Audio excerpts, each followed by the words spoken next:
인공지능과 로봇 기술의 발달이 30년 안에 지금 일자리의 절반을 기계가 대신하면서 대량 실직이 올 거다. 이렇게 지금 예고가 나오고 있는데요. 지금 사실 전 세계가 이렇게 장기 불황에 시달리는 많은 이유들 중에 하나도 기계와 IT와 인터넷화 이런 부분들이 낳고 있는 부작용이라고 보입니다. 과거에 이렇게 기계화나 자동화, IT화가 진전되기 전에는 실질적으로 일자리들이 굉장히 많았죠. 근데 점점 일자리들이 없어져 가는 이유 중에는 이런 것들과 세계화가 한때 뭉쳐서 그런 건데요. 그런데 이렇게 급격하게 인공지능이나 로봇이 사람의 모든 일을 대체할 수 있는가? 여기에 몇 가지 문제가 있습니다. 실질적으로 이 인공지능이나 로봇이 대체할 수 있는 부분은 지식으로 하는 부분은 가능한 부분이 많습니다. 계산을 한다거나 회계 처리를 한다거나 어떤 뭐라고 할까요? 이 전체적인 어떤 빅 데이터를 갖다가 정리한다거나 정보를 검색한다거나 또 예를 들어서 무인 차를 만든다거나 이런 일들은 될 거라고 보는데, 사람이 손으로 몸으로 세심하게 판단을 가지고 해야 될 일들은 매우 어려울 걸로 보입니다. 예를 들어서 이 가정부가 집안일을 대신하는 것, 또 배관공이 예를 들어서 이 각종 공사 현장에서 해야 되는 역할, 그리고 더 나아가서 정원에 있어서 가지치기를 한다거나 이런 문제에 있어서는 굉장히 쉽지가 않다는 겁니다. 왜냐하면 인공지능 연산에는 에너지가 매우 적게 들지만은 또 할 수 있는 어떤 연산 과정이 한번 포맷을 해놓으면 쉽지만은 실질적으로 로봇이 사람처럼 움직이는 부분은 엄청난 에너지와 기술의 변화를 이렇게 요구하기 때문에 그 부분은 굉장히 어렵다는 겁니다. 그래서 아무리 로봇 기술이 발달한다 하더라도 로봇가 사람처럼 원활하게 움직이면서 자신의 판단하에 모든 일들을 하기는 어렵다. 그래서 오히려 지금 이 하위 직종, 3D 산업에 해당되는 직종일수록 로봇가 수행하는 부분에 더 어려운 일이 있을 수도 있다. 이렇게 보고 있습니다. 그렇기 때문에 지금 회계사, 변리사, 이런 어떤 사자 붙은 직업들, 변호사도요, 나중에는 로봇가 대신할 수 있습니다. 왜? 그건 인공지능에 속하는 영역이기 때문에. 그런데 몸으로 때우는 영역에서는 로봇가 사람을 대신하려 그러면 그것은 이 배터리가 그냥 금방 닳거나 사람처럼 원활하게 판단을 하면서 몸으로 때우는 일을 할 수가 없기 때문에 단순한 나른다, 옮긴다, 조립한다 이런 거 외의 부분은 오히려 하위 직종들이 살아남을 가능성이 더 높다라는 부분이 실질적으로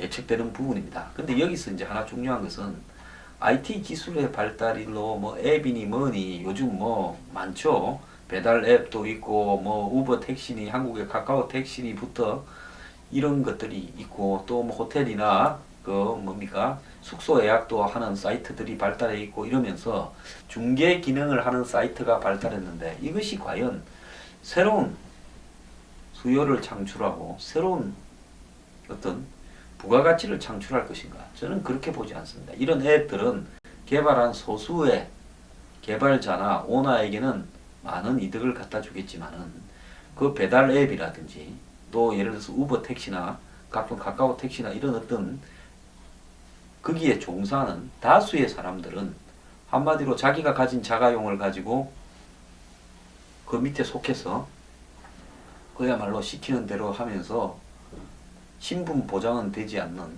비정규직으로 그때그때 일하는, 즉 자기가 가진 집을 그때그때 앱에서 이렇게 요구하는 손님들한테 빌려주는 이런 부분이 되기 때문에 수많은 비정규직을 양산하는 부분이 될 수 있다. 이 사람들은 신분 보장이나 건강 보장이나 안전 보장을 받지 못한 상태에서 한마디로 앱이라는 어떤 가상의 IT의 어떤 기술 체계에 속해 있는 수많은 비정규직 노동자가 될 수 있다는 겁니다. 이런 부분 또한 결국은 이런 IT 기술의 발달이 새로운 분야의 수요를 창출하고 부가가치를 창출한다는 측면에서 봤을 때 특정한 사람에게는 엄청난 부가가치를 수요를 창출해 줄 수는 있겠지만은 다수는 그게 없더라도 해오던 행태가 그런 부분에 속해버리면서 자신의 오히려 이익이 줄어들면서 노예화될 수 있는 부분도 있다는 겁니다. 자, 자가용 영업 한번 보십시오. 지금 불법이지만은 뭐 소수가 그 적발될까 대부분 자가용 영업은요 유흥가 등에서 해오고 있습니다. 근데 이 자가용 영업 행위를요 뭐 우버 택시라는 부분으로 우버라는 그 이 IT 기술 앱 체계에 소속시켜 버리면 그 다음부터 이 사람들은 거기에 노예가 되는 거죠. 그렇다고 소득이 급격하게 늘어나지 않는다면 그것은 각종 배달 앱이 만들어져 있지만 그 배달 앱에 소속된 각종 자영업 식당들이나 가게들이 소득이 늘어나지 않는 것과 오히려 소득이 더 줄어들고 있는 것 그리고 거기에서 빠져나가지 못하고 영원히 예속되어 갈 수밖에 없는 그런 부분하고 일치하는 겁니다. 그렇기 때문에 기술의 발달은 절대로 인간을 행복하게 만들지 않고요. 아까 말한 부분에서 인공지능은 머리를 쓰는 직종의 일자리를 없앨 수 있지만 로봇은 이 몸을 쓰는 직종의 일자리를 완전히 없애지는 못합니다. 그렇지만 이 로봇들이 몸을 쓰는 일자리에 많이 보급이 되게 되면 몸을 쓰면서 일하는 사람들의 이 페이가 줄어들 수 있습니다. 왜? 점점 몸을 쓰는 부분에서 일정한 부분만을 로봇가 많이 하면서 몸을 쓰면서 일하는 사람이 할 수 있는 부분은 점점 줄어들 거기 때문에요. 그렇기 때문에 완전히 없어지지는 않는다 하더라도 인간의 가치를 갖다가 하락시키는 쪽으로 작용할 가능성이 크다고 보고 있습니다. 그래서 이 기술 개발 시대에서 도대체 일자리가 없어져 가는 속에서 이것이 누구 때문에, 누구를 위해서, 무엇 때문에 이렇게 기술을 개발하고 아예 인공지능을 만들고 로봇을 만들어야 되는가? 아예 다 없애버리고 전부 사람이 하면 일자리라도 엄청 생길 거 아닙니까? 이런 본질적인 의문에 지금 우리가 도전을 해야 될 때라는 겁니다. 기술 개발이 우리가요 SF 공상과학 영화에서 보는 것처럼 소수의 기족계층과 다수의 인간이 로봇가 감시하는 하에서 노예처럼 살아가는 그런 어떤 이 시대가 올 수 있습니다. 우리가 그걸 굉장히 고민을 해야 하는 철학적인 문제라고 봅니다.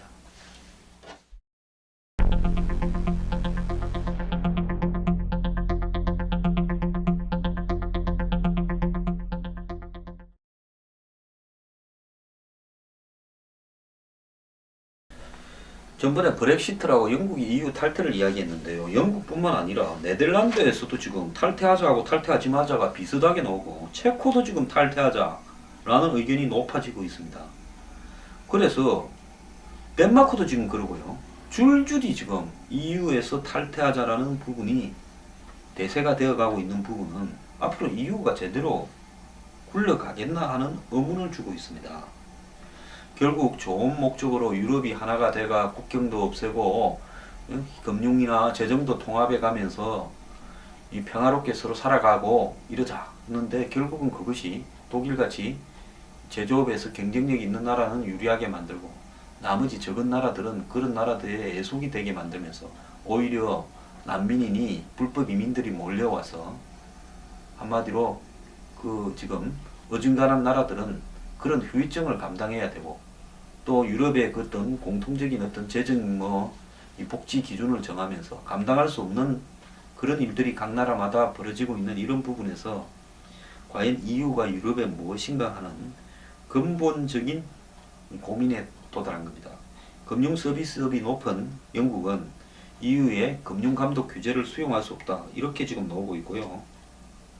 체코도 영국이 EU를 떠나면 체코도 시간 문제다 이렇게 이야기하는데 이제 프랑스의 극우 정당인 그 요즘 이 국민전선 지지가 굉장히 올라가고 있죠.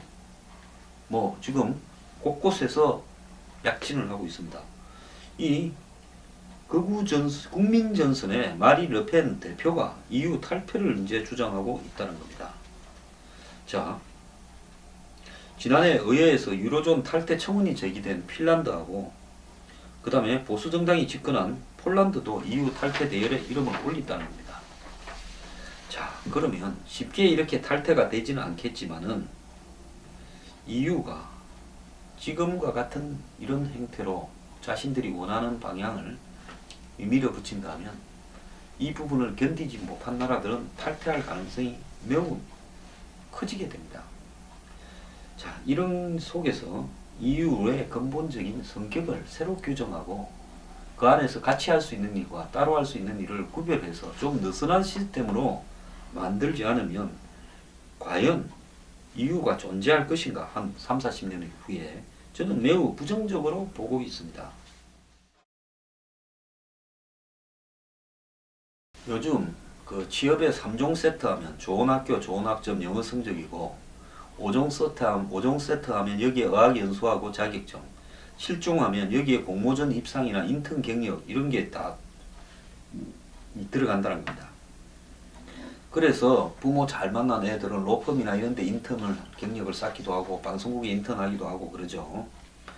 그런데 인턴을 합격했다 해가 이제 오라면 취업에 좀 도움이 될까 싶어서 좋다고 가면 그 갑자기 저녁을 먹으러 가자면서 멀리 그냥 경기도 교외로 여학생을 갖다가 끌고 가려고 하는 이런 사람도 있어서 나와버리면 합격 취소 이렇게 시키고요. 또 인턴을 하려고 하면 회사 소속 아카데미에 돈을 내고 등록해야 인턴 기회를 준다. 또 이런 데도 있답니다.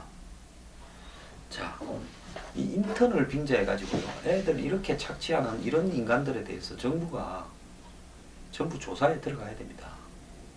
특히요, 지금 법을 만드는 국회에서도요, 국회의원 한 명마다 2명의 인턴을 두게 돼 있는데, 이 인턴 애들한테 온갖 일을 다 시키고, 그런다고 지난번에 제가 한번 말을 했지 않습니까? 국회 인턴이라는 것은 그야말로 정치를 해보고 싶거나 또 우리 사회 시스템에 대해서 공부를 해보고 싶은 사람한테 이렇게 국회가 돌아간다 하는 것을 갖다가 보여주기 위한 그런 의미가 더 강한 건데요.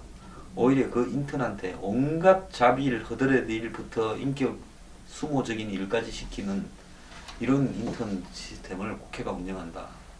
굉장히 문제가 있다고 봅니다.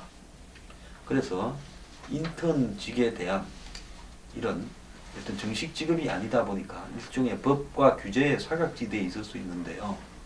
또 이런 부당한 일을 당한 사람도 아이고 인턴이니까 막 참자 잠깐 있다 말걸 내지는 더러워서 저거 뭐 따진다고 내가 거기에 직원 갈 것도 아닌데 이렇게 될 수가 있어서 점점 이런 횡포가 심해지니까요. 청춘을 더 이상 좌절시키지 않도록 사이비 악덕 인턴은 아주 뿌리를 뽑아야 된다고 생각합니다. 자, 중국이 썩고도 또 썩었다고 이야기 많이 했죠. 중국 최고 부자가 완다 그룹인데요. 그 완다 그룹의 그 오나 왕정린 회장이 이 총수로 있는 이 부동산 엔터테인먼트 기업 다련 완다 그룹에 중국 권력층의 가족과 친지들이 주주로 포진하고 있는 것이 확인이 되었습니다. 그래서요, 주주의 권력자의 친인척을 끼워 넣어가 그 사람들한테 엄청난 혜택을 주면서 그걸로 이용해 가지고 권력을 가지고 장난을 쳐서 중국 최고 부자가 된 겁니다. 지금요, 완다그룹 회의록에서 나타난 그 관련자를 보면요, 시진핑 국가주석의 친누나 왕자워거 전 정치국원의 아들 등 전현직 권력층의 가족 친지들이 완다그룹의 주주라고 이 폭로가 나왔습니다. 자, 이렇게 해서요, 완다그룹은 왕자워거 전 정치국원의 아들 왕신이가 50만 달러로 이 회사의 이 계열사 주식을 샀는데, 이 친구는 이 왕자워거의 아들은 완다그룹의 나중에 4대 주주가 됐고 그 지분 가치가 7조 9천억으로 불어났다는 겁니다. 그러니까 6억 1천만 원에 사가지고 7조 9천억이 됐으면 그 가치가 1280배가 늘어났다 그런 겁니다. 이렇게요, 주식을 양도해가 헐값에 주주처럼 들어와가지고 나중에 그 주식이 엄청나게 불어나는 과정에서 온갖 정치적인 어떤 장난이나 편의, 혜택을 다 주고 그래가 나중에 몇 조 단위 부자가 되면 같이 성장하는 겁니다. 권력적인 실세와 더불어서 같이 성장. 자, 시진핑 한번 보세요. 부패 체결하면서요. 저거 친누나가요. 중국 최고의 그 그룹의 대주주다. 이게 말이 되겠습니까? 그러니까 부패 척결 되겠습니까?